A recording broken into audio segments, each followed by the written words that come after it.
नमस्कार मेरे विद्वान साथियों। आज हम लोग पढ़ने वाले हैं derive the relation between E W S and G, यानी कि ई मतलब void ratio, water content, degree of saturation और स्पेसिफिक ग्रेविटी का क्या रिलेशन है। क्लियर है? ये आपके एकेटीयू के एग्जाम में काफी बार नंबर ऑफ टाइम पूछा गया है। 2017-18 के पेपर से मैंने इस क्वेश्चन को उठाया है।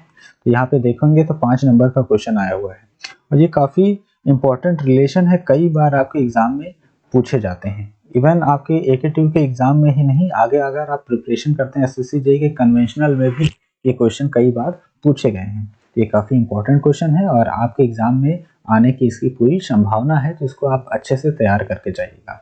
तो देखते हैं कि इसका जो रिलेशन है वो किस तरीके से हम बना सकते हैं, डराइव कर सकते हैं। आई होप कि आपको इसका रिलेशन याद भी होगा, क्योंकि ये काफी इंपॉर्टेंट फॉर्मूला है और ये फॉर्मूला है एस ई बराबर डब्ल्यू इंटू जी। ये रिलेशन है बेसिकली इन चारों का। क्लियर है? तो देखते हैं, इस फॉर्मूले को आपको दिमाग में रखना है और किस तरीके से इस फॉर्मूले को डराइव करते हैं स्टेप बाय स्टेप। चलिए देखते हैं। सबसे पहले आपको पता होना चाहिए किसी भी फॉर्मूले को डराइव करने के लिए इनका बेसिक फॉर्मूला आपको पता होना चाहिए। तो चलिए सॉल्व करते हैं। तो ई जो है यहाँ पर, ये है वॉइड रेशियो। ई क्या है? Void ratio. और वॉइड रेशियो बराबर होता है volume of void upon volume of solid. और W क्या है? Water content. वाटर कंटेंट जिसको हम बोल सकते हैं weight of water upon weight of solid. Degree of saturation S, S is equal to होता है आपका डिग्री ऑफ सैचुरेशन S यहाँ पे है, और डिग्री ऑफ सैचुरेशन S बराबर होता है volume of water upon volume of void. और स्पेसिफिक ग्रेविटी G, ये जो स्पेसिफिक ग्रेविटी G है ये पूरे सॉइल सैंपल का नहीं है। ये स्पेसिफिक ग्रेविटी है वो जो सॉइल के अंदर सॉलिड प्रेजेंट है उसका स्पेसिफिक ग्रेविटी है। तो specific gravity of soil solid G बराबर होता है unit weight of soil solid upon unit weight of water. ये इनका बेसिक फार्मूला है जो कि आपको याद रखना है और इन्हीं की हेल्प से हम पूरा रिलेशन जो है इस्टेब्लिश करेंगे। तो चलिए सॉल्व करते हैं। तो E इज इक्वल टू हम लिख सकते हैं volume of void upon volume of solid, जो कि इनका बेसिक फार्मूला है।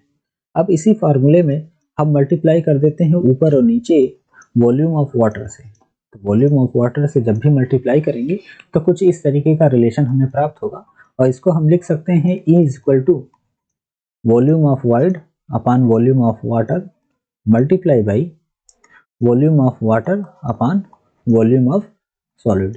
ठीक है, आई होप कि आप समझ गए होंगे।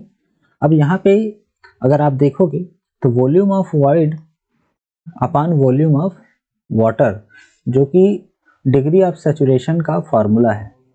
डिग्री ऑफ सैचुरेशन S बराबर क्या है? यहाँ पे डिग्री ऑफ सैचुरेशन S बराबर है volume of water upon volume of void. इसी को अगर 1 अपान एस, एक के बटे में अगर आप कर दोगे तो 1 अपान एस बराबर, तो 1 अपान एस की वैल्यू आप पुट करोगे volume of water upon volume of void. तो ये वॉल्यूम ऑफ वॉइड ऊपर चला जाएगा तो बचेगा, बनेगा क्या expression? Volume of void upon volume of water. इसका मतलब यहाँ पे volume of water, volume of wide upon volume of water की जगह पे हम 1 अपॉन एस रख सकते हैं। क्लियर है? ओके, तो हम यहाँ पे पुट कर सकते हैं कि E is equal to 1 upon S into volume of water upon volume of solid. अभी भी आप देख रहे हो कि हमें E और S तो मिल गया है, W इंटू जी हमें नहीं मिला है। अब इसको W इंटू जी किस तरीके से फाइंड आउट करा जाए, तो यहाँ पे देखिए वॉल्यूम ऑफ वाटर और वॉल्यूम ऑफ सॉलिड है, इनकी जो वैल्यू हम यहाँ पे पुट करते हैं और किसके टर्म में? वाटर कंटेंट और स्पेसिफिक ग्रेविटी के टर्म में यहाँ पे इनकी वैल्यू पुट करेंगे तो चांसेस हैं कि ये पूरा एक्सप्रेशन आपको आसानी से मिल जाए। तो चलिए, तो सबसे पहले बात करते हैं। अब इसको इक्वेशन नंबर 1 मान लीजिए और इसको यहीं पे छोड़ दीजिए और सबसे पहले बात करते हैं कि वॉल्यूम ऑफ वाटर को W या फिर G के टर्म में कन्वर्ट करने की कोशिश करते हैं। तो देखिए हमें पता है यूनिट वेट ऑफ वाटर बराबर होता है weight of water upon volume of water. तो यहाँ से हम लिख सकते हैं वॉल्यूम ऑफ वाटर बराबर wait of water upon unit weight of water. तो चलिए यहाँ पे वॉल्यूम ऑफ वाटर का तो वैल्यू हमें पता चल गया जो कि ये है।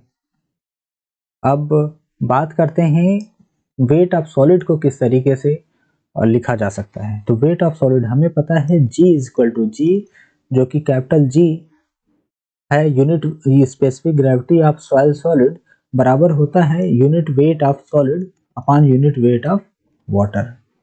ठीक है, अब देखिए अगर ये जो यूनिट वेट ऑफ वाटर है, यूनिट वेट ऑफ वाटर, इसकी जगह पे हम लिख सकते हैं weight of water upon volume of water. Clear है? Weight of water upon volume of water लिख सकते हो, या फिर देखिए ये लिखा जा सकता है, या फिर इसको इस तरीके से भी सॉल्व किया जा सकता है कि यूनिट वेट ऑफ सॉलिड बराबर होता है weight of solid upon volume of solid. तो ये वैल्यू हम यहाँ पे पुट कर सकते हैं। ठीक है, तो चलिए ये आपको पता ही होगा रिलेशन, तो इस वैल्यू को हम यहाँ पे पुट कर देते हैं। तो होगा क्या, ये हो जाएगा wait of solid upon volume of solid multiply में गामा डब्ल्यू तो है ही। ठीक है, अब यहाँ पे हमें, क्योंकि ऐसा हमने इसलिए किया क्योंकि हमें वॉल्यूम ऑफ सॉलिड चाहिए था, तो इसलिए हमने जो है यूनिट वेट ऑफ सॉलिड को चेंज करा है। अब यहाँ पे वॉल्यूम ऑफ सॉलिड हमें मिल गया है, तो हम आगे फर्दर हम क्या कर सकते हैं कि इसी को चेंज कर सकते हैं कि वॉल्यूम ऑफ सॉलिड बराबर क्या हो जाएगा, वेट ऑफ सॉलिड अपॉन जी आ जाएगा, जी गामा डब्ल्यू हो जाएगा। क्लियर है? आप समझ गए होंगे जी गामा डब्ल्यू कैसे हुआ है, जी गामा डब्ल्यू। तो यहाँ पे वॉल्यूम ऑफ सॉलिड और वॉल्यूम ऑफ वाटर है। अब इसकी वैल्यू इक्वेशन नंबर 1 में हम पुट कर देंगे। ठीक है, then put the value of VW and VS in the equation 1। तो इक्वेशन 1 में अगर आप इस वैल्यू को पुट करेंगे तो देखिए क्या मिलेगा, term is equal to 1 upon S into volume of water बराबर है weight of water upon unit weight of water. अब यहाँ पे अब बात करते हैं वॉल्यूम ऑफ सॉलिड। तो वॉल्यूम ऑफ सॉलिड की जगह पे हमें पुट करना है weight of solid upon G gamma W. अब यहाँ पे अगर आप देखोगे तो गामा डब्ल्यू कैंसिल आउट हो जाएगा और बचेगा क्या, is equal to 1 upon S into weight of water upon weight of solid into G बचेगा। अब यहाँ पे weight of water upon weight of solid किसके बराबर होगा, वाटर कंटेंट के बराबर होगा। E बराबर 1 upon S into W into G, जो कि आगे हम फर्दर सॉल्व करके SE is equal to W into G, ये रिलेशन आ जाएगा। तो ये है relation between EWS into G. I hope कि आपको ये पूरा का पूरा समझ में आया होगा किस तरीके से ये पूरा डेरिवेशन हम करते हैं। ठीक है, अगर आपको ये वीडियो पसंद आता है तो अपने दोस्तों के साथ शेयर करिए, हमारे चैनल को सब्सक्राइब कर लीजिएगा और मिलते हैं जियो टेक्निकल इंजीनियरिंग के किसी दूसरे न्यूमेरिकल क्वेश्चन को लेकर।